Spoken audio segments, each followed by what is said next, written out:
ഈശോയിൽ ഏറ്റവും സ്നേഹം നിറഞ്ഞവരെ, വിശുദ്ധ ലൂക്കായുടെ സുവിശേഷം 16-ാം അധ്യായത്തിന്റെ 19 മുതൽ 31 വരെയുള്ള തിരുവചന ഭാഗങ്ങളാണ് ഇന്ന് വിശുദ്ധ കുർബാന മധ്യേ നമ്മൾ വായിക്കുക.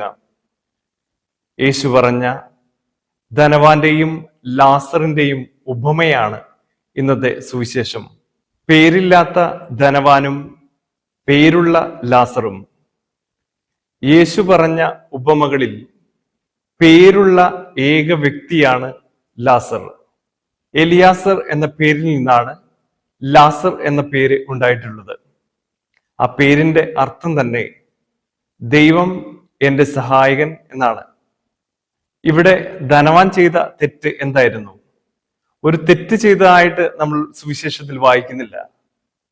അദ്ദേഹത്തിന് പറ്റിയ തെറ്റ് എന്ന് പറഞ്ഞാൽ ചെയ്യേണ്ടതായിട്ടുള്ള ഒരു നന്മ തൻ്റെ സഹോദരന് ചെയ്തു കൊടുത്തില്ല എന്നുള്ളൊരു തെറ്റാണ് അദ്ദേഹത്തിന് സംഭവിച്ചത്.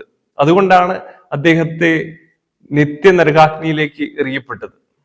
എൻ്റെ പടിവാതിൽ കിടന്നിരുന്ന ലാസർ എന്ന ദരിദ്രനായ രോഗിയായ എൻ്റെ സഹോദരനെ ഞാൻ കണ്ടില്ല എന്നുള്ളതാണ് ധനവാന് പറ്റിയ തെറ്റ്.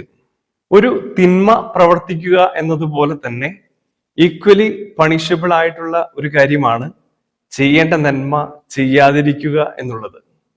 അതുകൊണ്ട് ഈ ഒരു പുതിയ ദിവസത്തിൽ നമുക്ക് ചെയ്യേണ്ട നന്മ അത് അർഹിക്കുന്ന ആളുകളിലേക്ക് ചെയ്തു കൊടുക്കാനായിട്ട് നമുക്ക് പരിശ്രമിക്കാം. നല്ല ദൈവാനുഗ്രഹമുള്ള ദിവസം ആശംസിക്കുന്നു. ആമേൻ.